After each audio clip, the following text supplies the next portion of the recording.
যেই ব্যক্তি শুক্রবারে জুমার নামাজের পরে 7 বার সূরা ইখলাস, 7 বার ফালাক, 7 বার নাচ পড়বে, আগামী শুক্রবার পর্যন্ত সমস্ত বিপজ্জনক রোগ ব্যাধির থেকে নিরাপদ থাকবে।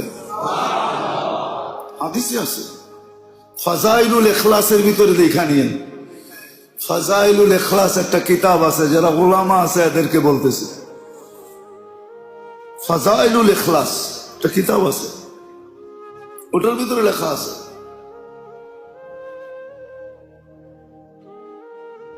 আর যদি আরো 7 বার সূরা ফাতিহা মিলায় নেয় তাহলে পুরো সপ্তাহ নিরাপদ থাকবে। তো থাকবে, পিছনে সব গুনাহ মাফ হয়ে যাবে।